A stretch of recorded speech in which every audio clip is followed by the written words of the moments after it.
Chicago Bulls GM Marc Eversley is reportedly one of the frontrunners to land the president of basketball operations position with the Charlotte Hornets.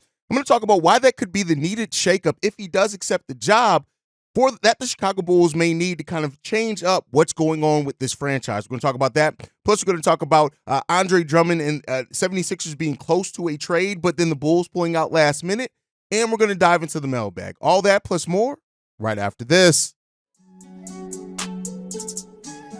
You are now tuned in to Chicago Bulls Central, your number one place for all Chicago Bulls news and content.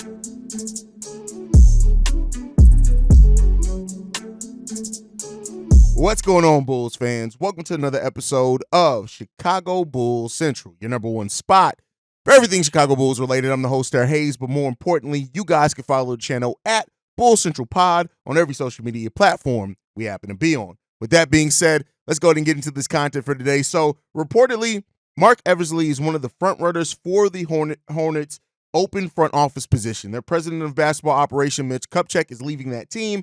And Marc Eversley is one of the names mentioned in that. Per the exact quote is this: league sources have mentioned Philadelphia 76ers GM Elton Brand, Chicago Bulls general manager Marc Eversley, and New Orleans Pelicans general manager Tarjan Logden as the three leading candidates for the top position with the Hornets. Eversley interviewed for the same position in 2018 while he was with the Philadelphia 76ers. Then the previous ownership group for the Hornets opted to hire Kupchak. So it seems like this is kind of, in a lot of ways, the Charlotte Hornets circling back to a candidate that they had interviewed before but decided to go in a different direction. Now, Marc Eversley eventually joined the Chicago Bulls ahead of the 2020 season with our current president of basketball operation, Arturas Karnisovas, and he's helped run that team since then, reshaking that roster up initially after some success with bringing in Alonzo Ball, DeMar DeRozan, and now this roster is kind of set stagnant. Now, in no way am I saying or blaming the situation that the Chicago Bulls roster is currently in on Marc Eversley solely, but I do think that Marc Eversley leaving and the Bulls being kind of forced to kind of shake up that front office could bring a new set of eyes to the team overall that could be drastically needed to kind of have a fresh view on where this team is going. And so I know that, AK is kind of the front man for the front office. He talks about everything. Marc Eversley doesn't really like talking to press. Per reports, AK really doesn't like talking to press either, and we'll get into that in a second. But I do think that this could be the shakeup that the Bulls needed, and every once in a while that a franchise needs it. Like we talked about earlier in the season when the Zach LaVine trade request came out, that it kind of would have forced this hand, the hand of the front office kind of do some things different at a time where they would have kept the team the same. Now, that ended up not coming about just because of, Zach LaVine's trade value, injuries, things like that. But this, I kind of look at it in the same light. This could be a needed shakeup to just kind of change some things with the Bulls. Now, I'm going to have this is complete speculation. And for those that are also subscribed to Locked on Bulls, me and Pat had a similar conversation, but I'm going to go a little bit more in depth here. And if Marc Eversley does move on to the Charlotte Hornets, which then leaves a GM spot open for the Chicago Bulls, and I know not everybody's going to agree with this. I can't wait to see how you guys feel about this. But one candidate I would love to see move into the front office, become the new general manager under Arturas Karnisovas is actually our current head coach, Billy Donovan. Billy Donovan, who, I have my issues with him as a head coach. You guys know, if you guys have been subscribers to the channel for a long time, I am not a Billy Donovan believer as far as coaching. I think Billy Donovan isn't a terrible coach, as some people try to make him out, but I don't think he's a good head coach for this team either. But one thing that Billy Donovan does have and does offer, when you look at it, is that he does have a good eye for talent. Now, as a coach, he doesn't use that talent early, but he knows that young talent. And many of you guys always talk about Billy Donovan's better in college.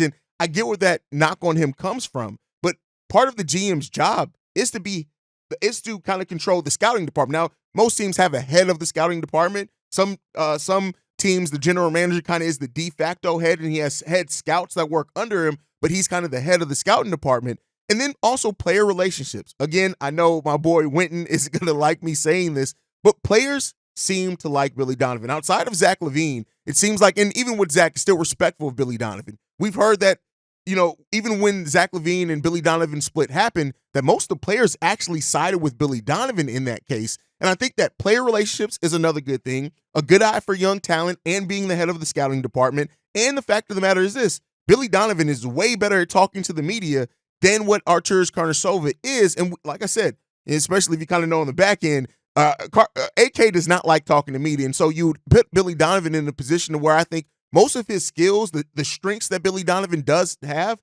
could be highlighted with him moving into a front office role. We already know as well the Reinsdorfs love Billy Donovan. That could be a knock on that actually happened. Do we want a mouthpiece for the Reinsdorfs in the front office? That's a problem, right? That could be a problem. But I do think that, in the natural progression of things, and we're seeing more and more across the NBA that coaches move into front office roles. And, sometimes it's looked at as a promotion. Sometimes it's looked at as like, well, we don't want to fire you. We don't want to pay you to go away. So we're going to move you up to the GM role, pay you the rest of your contract. We get a new head coach in there. Whatever way that you look at it, I think that it could bode well for the Chicago Bulls. Now, they would have to get the right head coach. You guys know how I feel about it. I don't want to see any other big names being the head coach of the Chicago Bulls. I want to see them doing an extensive search to find the next great head coach. And before anybody says, well, that's what they tried to do with Fred Hoiberg, just because a different front office tried it before and it failed, it doesn't mean that you can't still find success in doing that. Look at Eric Spoelstra. Nobody knew the name of Eric Spoelstra and who he was before taking over that. Look at Dangold over with the OKC Thunder, a damn good head coach who kind of worked himself up along those lines. And, of course, I don't know if anybody, I know people are going to say, well, Chris Fleming can come on as head coach. I'm kind of off the Chris Fleming bandwagon. I know a lot of people look at that 9-game stretch for the Bulls, even though he only coached half of it, and Billy Donovan was still the one coming up with game plans.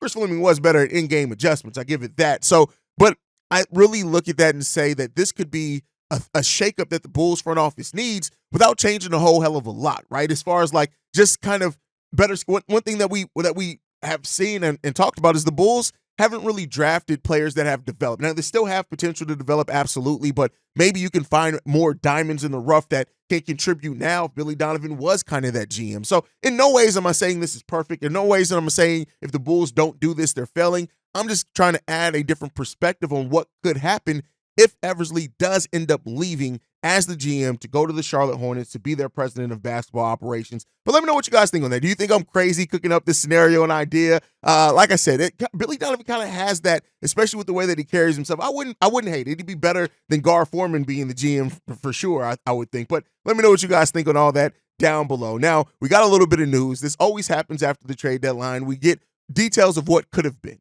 And so we got details yesterday that the 76ers actually believed that they were close to a deal being finalized to acquire Andre Drummond from the Chicago Bulls. Now, I said this. The 76ers believe they had a trade done to acquire Bulls center Andre Drummond before Chicago pulled out of talks hours before the trade deadline. League sources told Hoops Hype the Bulls wanted 3 second-round picks for Drummond. League sources said, for context, the Knicks acquired 3 second-round picks in the 3-team trade for Royce O'Neal. It's unclear whether or not Philly was willing to meet the asking price, but it sure sounds like they were. So, and I know we talked a little bit about this over on Locked On Bulls as well. Ultimately, I think it came down to a couple of things. If even the 76ers were willing to offer the 3 second-round picks, AK, who's talked about competitiveness or whatever, if they pulled out of that deal at the last minute, maybe they felt like it was a better chance than taking the 3 second-round picks and going ahead and rocking out with Andre Drummond. Billy Donovan using the Twin Tower lineup, which I got some interesting statistics on it on a voicemail later. Using that Twin Towers lineup, maybe they felt like just for the competitive nature of the team, getting Kobe White, Io, the young players, some postseason play experience, playing is what I'll call that, right? Because we don't know if they're going to make it into the playoffs. Maybe they felt that that was more important than what they could have gotten out of 3 second-round picks. Now, my personal opinion on it is, it seems like AK has done pretty damn good with second-round picks when he's actually taking them. And Julian Phillips, who has a lot of potential, already changed that shot. We haven't seen a whole hell of a lot of them. Look at what Io's round out and turned into. But, it's of two minds, right? If the Bulls plan this offseason to go full bore into still trying to keep this team competitive, then and you maybe have hopes that you're going to keep Andre Drummond, maybe. But there is that serious risk of losing Andre Drummond for nothing, especially if you're extending DeMar DeRozan and giving him a new contract, re-signing Patrick Williams, unless you do move Zach and don't take back enough as much salary or move off Lonzo Ball's contract or maybe something, a trade for Vooch that nobody sees where you're not taking a lot back, which I doubt that's going to happen. Maybe you feel like you can keep Andre Drummond and then you can keep rocking out that way. Maybe. Again, it's hard for me to kind of feel bad about what could have been. It didn't happen. It kind of is what it is.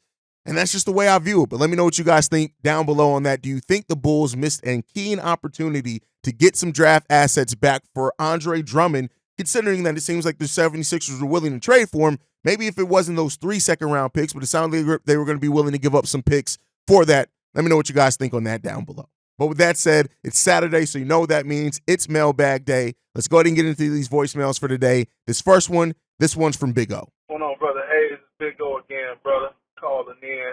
Just want to voice my opinion, my 2 cents. I noticed a lot of people is calling in, talking about, the lack of move that AK and Marc Eversley done at the trade deadline. Kind of like what you and Pat on this. It didn't surprise me that they didn't do anything. I'm kind of like sour, like when it comes to AK and Marc Eversley and actually improving the roster. Partially they fall, partially, it's just where the roster stands.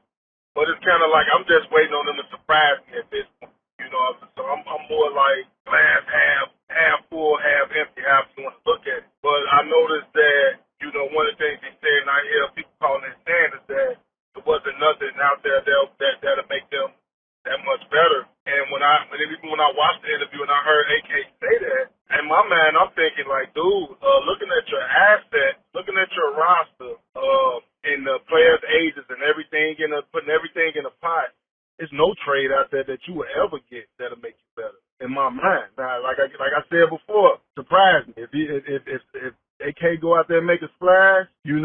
Hey, I'll be the first to say I didn't see that coming, but at the same time, I can't see you winning no Zach LaVine trade. I can't see you winning, getting much back for DeMar or Boots. You'll probably get, everything you want back from AC or close to it, but will it make you a better team right away? No, it won't. You know what I'm saying? So, in my mind, it's not like whether you decide to move pieces now, in the summer, next year, in 2028, the value is going to continue to go down for wherever you move, and at some point, you know what I'm saying? It's just how I'm looking at it. So with AK saying that, it's kind of like, but you know what I'm saying?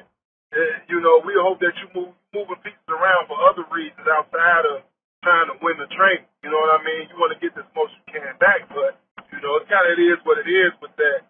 I just can't. I hear a lot of fans calling in talking about it, and it's like, well, that's why they didn't do it. Well, it don't matter because they'll never get nothing. Like, it's not. If the Bulls make a splash, it'll have to be with moving contracts out the way and making a splash signing. Now, I can see something happening like that, or maybe they go out to free agency and make a big signing. But as far as the trade, there's nothing they can trade that'll get them like a superstar back. It's not happening.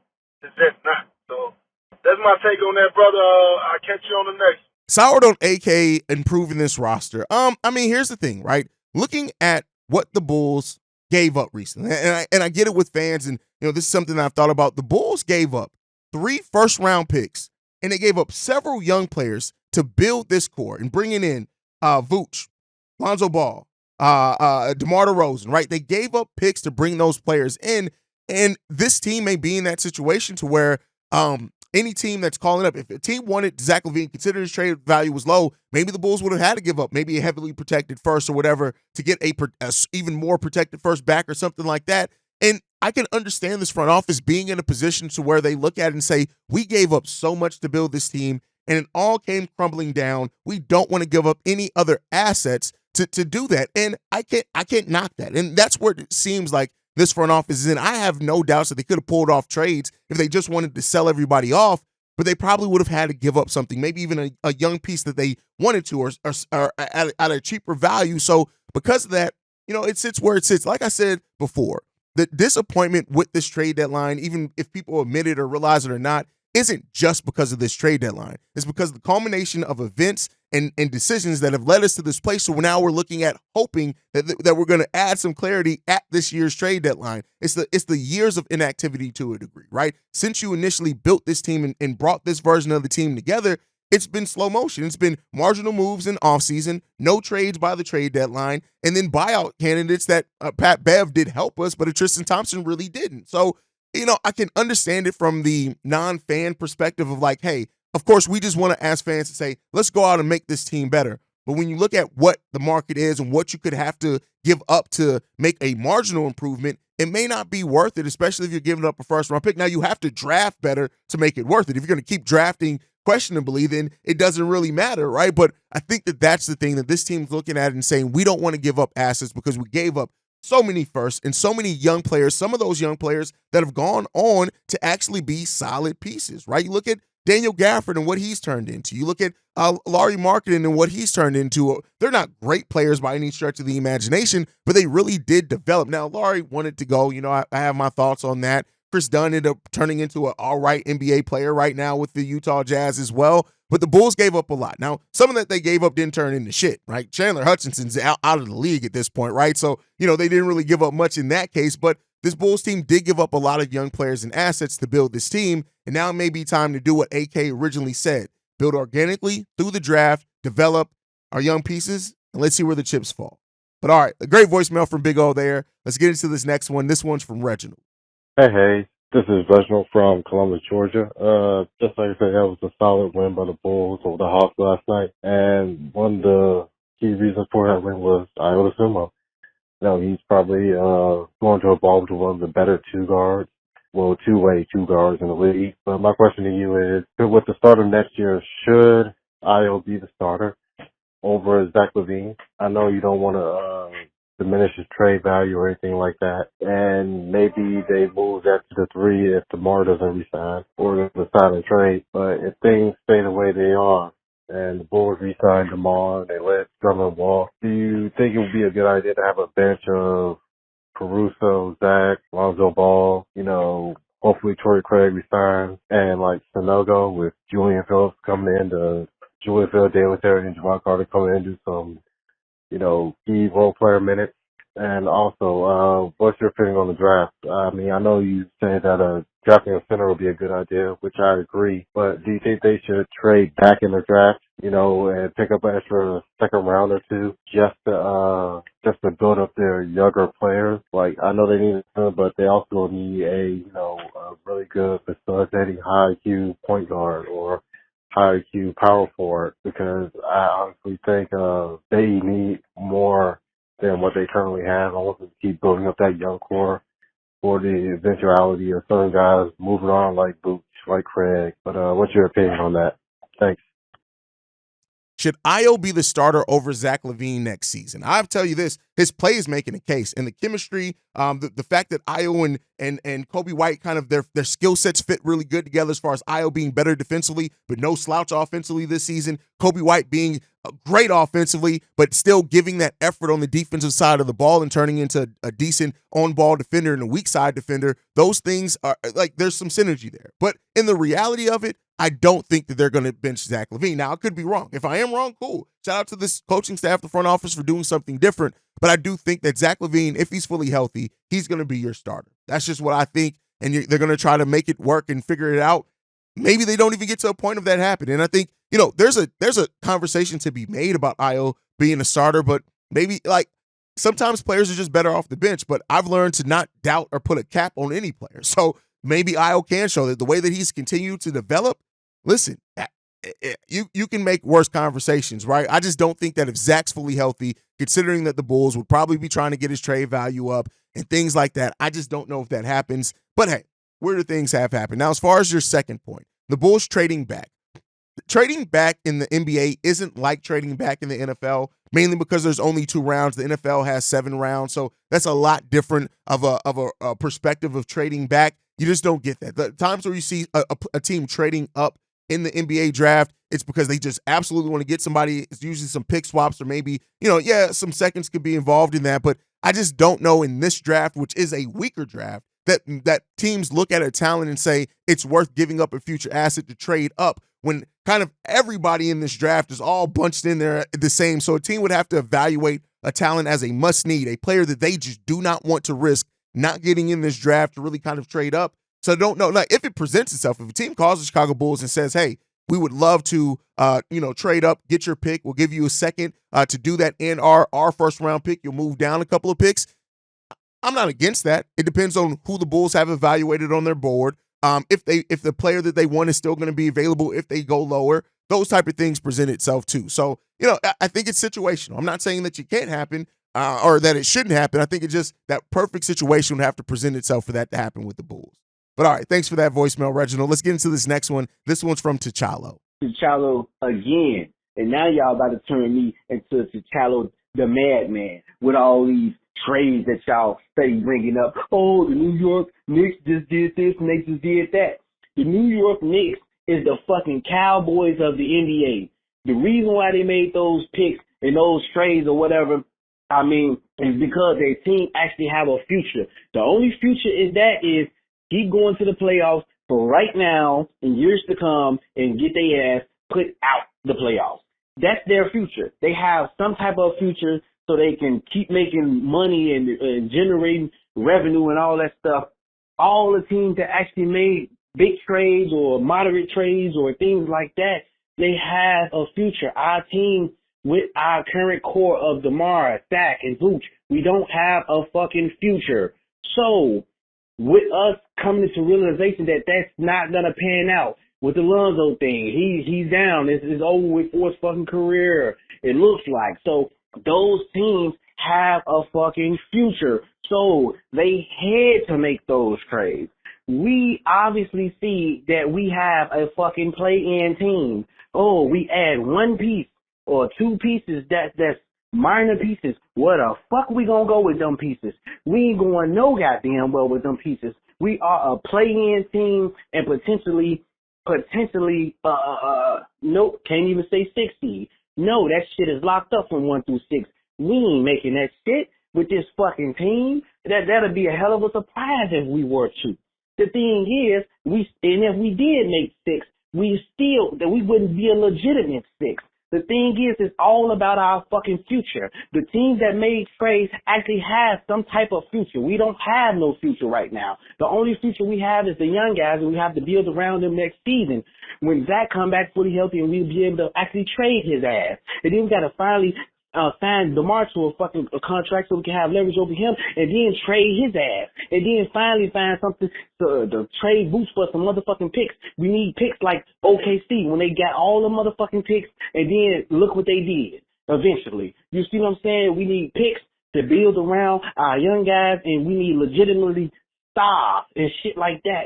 That's what we fucking need. And then we can start aiming big and looking big and be mad about lost games. I'm not mad about nothing when we lose because it's all about the player development and seeing what we have for the future. This season is trash. It's nothing. It ain't nothing happening this year. Y'all is fucking lost.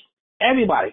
The whole Bulls fan base is lost. The New York Knicks is the fucking Cowboys of the NBA. They would never win probably in our lifetime. And when they do win, that shit probably going to be 20, 30 years down the line. Y'all then turned T'Challa up. But here's what I'm going to say on T'Challa's point. You said the Knicks have a future. The Bulls don't have a future. Well, the Knicks have a future because they made a future by being aggressive and continuing to add to the team. We'll talk about their prospect of failing and being the Dallas Cowboys because I think, listen, where the Knicks are right now, there will be a lot of Bulls fans to at least say, let's have that base, right? The New York Knicks, for example, were 37-45 in 2021. The Bulls in that same season were 46-36. The Bulls have been on a steady decline since then, and the Knicks have been on a steady rise. Last year, 47 wins, going 47-35. This year, on pace for over 50-win seasons.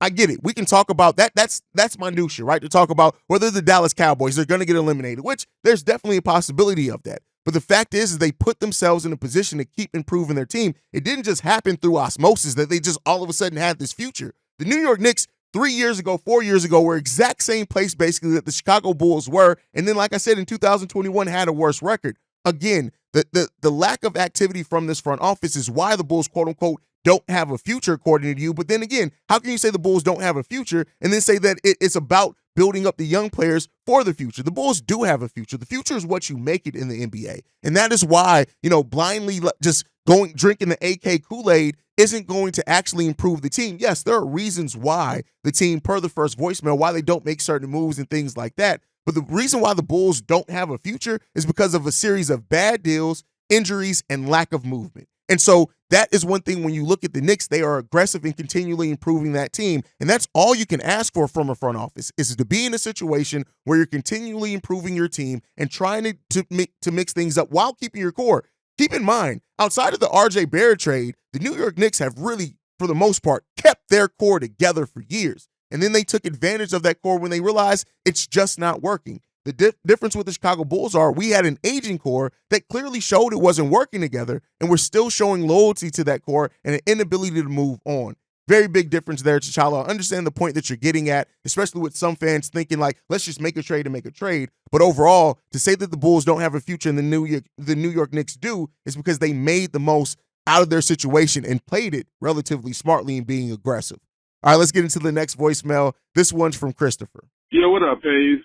It's Mr. Christopher here. Man, 26 and 29, going into the AllStar Break. Definitely, feeling encouraged, especially after the start that we had to the season, 5-14 start. We played the Cleveland game, and obviously, lost at the end. It reminds me of a lot of these games, like the Magic game, the Suns game. Those are the ones that come to mind immediately. And, apart from roster construction, and getting rid of Billy Donovan, which ain't gonna never happen. I think that the one thing going into the second half of the season that we need to, figure out that is actually fixable is coming up with the timely rebounds. Too many times during these games, even if we're out rebounding the team throughout the majority of the game, down the stretch of the game when it's time to close it out, somehow, some way we are not coming up with the timely rebound. And these teams are getting second, third, even sometimes four chances to go ahead and score. And this is down in crunch time. I mean, that's an absolute killer, and it sucks because, Cleveland is playing extremely well, and we're toe-to-toe with them. We're toe-to-toe with the Suns when they were playing extremely well. Like, we're in these games, we're leading most of the game, but we're not closing it out because down the stretch of the game, we're not coming up with a timely rebound. And I feel like that's something that is actually fixable. Anyway, man, love the channel. Let me know your thoughts. Peace. The Bulls coming up with timely rebounds. That's a really big key point there, right? We can look at the rebounding numbers, but you're right. There are some teams, especially down the stretch, or sometimes down the stretch, where the Bulls just aren't getting the big-time rebounds. They aren't getting the momentum-changing plays. They make that throughout the game, right? But sometimes in crunch time. But like I've said before, it comes down to you have to learn in those minutes how to do that as a team. And it is roster construction, as you alluded to as well, but it's also mentality. This Bulls team is still a team that you have a player in Kobe White who is not used to being this key part of the Chicago Bulls offense, right? You have Ayo Dosunmu who's still learning and growing over that. You have Vooch who is on a decline, right? Andre Drummond who doesn't play a whole hell of a lot of minutes, right? And then we're playing small on top of that. So there are a lot of factors into why the Bulls don't get those timely rebounds, but you're absolutely right. It does hurt the Bulls, especially with as many clutch time games that we play that we end up falling in because we just aren't getting the timely plays overall, whether that's the timely defensive stops, whether it's the timely rebounds, whether it's the timely shots ourselves. We're not getting those, and it ends up in the Chicago Bulls losing a lot of games. Great point there from Christopher. Let's get into the last voicemail for today. This one's from No Sage. CEO Haize, No Sage here with some Sage quick thoughts on the All-Star break. Obviously, that tough, heartbreaking loss against that team last night was not the greatest feeling in the end, but it was a nice game. I actually heard the whole Cleveland game on the radio because I had to work at that time. But Chuck and Bill were constantly singing Kobe's praises, like calling him All-Star and Hall of Famer and Kobe for president, like all this type of chance, and I can't argue with it. But I'm glad he finally got to take the last shot. I think the moment before that he threw the turnover to Vooch, it sort of made me think, I'm glad he drove in. I wish he took a 2-pointer, but also made me think there's been these situations in these last clutch games, last minute shots where DeMar was not able to take a strong 2-pointer, even if he could have drawn contact, or drawn a foul, or drawn a 2-pointer, and sometimes the 3-pointer was necessary. So anyway, it just kind of like scratched in my head where they don't necessarily think about a 2-pointer. They just try to make it organically happen. But at least now that Ayo is also a 3-point threat, at least him or Kobe can try to take the last second shots instead of DeMar and Vooch if it is a 3-pointer. But I digress. Wanting your thoughts about the Twin Towers, see how that's working, because obviously Andre has been a beast with all these rebounds, and just wondering if, if you think there's any glimmer of light with Iowa and Kobe taking the last shot, if it needs to be a three-pointer. First of all, No Sage tells a story like Morgan Freeman from Shawshank Redemption. Just go back and look at the cadence, the way that he talks. It's the same way that Morgan Freeman talks when he's telling the story in Shawshank Redemption. It's once I heard that in my brain, I can't unsee it now. But as far as Kobe and Io taking the last second shots, if it's a three-pointer, I think it all comes down to situational, right? Every play has several branches to it. And the play that we end up seeing the result of where the shot ends up going is one of probably about 4 to 5 branches, maybe as many as 10, depending on how good your coach is drawing up that play. So with Billy Donovan, let's say it's about 3 to 4. And so, yeah, you do want to run those options for those guys, especially with the way they're hitting three-point shots. But I think overall it's trusting your players, whether it's a 2, whether it's a three-pointer made. I think you want to trust your players that have gotten you there, the ones that are ride that hot hand, the ones that have been playing well sustainedly over the game. You want to get those guys the ball when you can, for sure. Now, as far as the Twin Tower lineup, I want to talk a little bit about that, because I think everybody kind of looks at this Twin Tower lineup like it's been this key thing that has just led to such great basketball for the Chicago Bulls, and the numbers just don't support it. It's solid, right? I'm not saying it's not a lineup that you can't go to, but let's look at it. Over the 5 games where we've seen that lineup used the most, Cleveland, Atlanta, Orlando, Memphis, and the Minnesota game. Those are the games that we've seen the lineups use the most.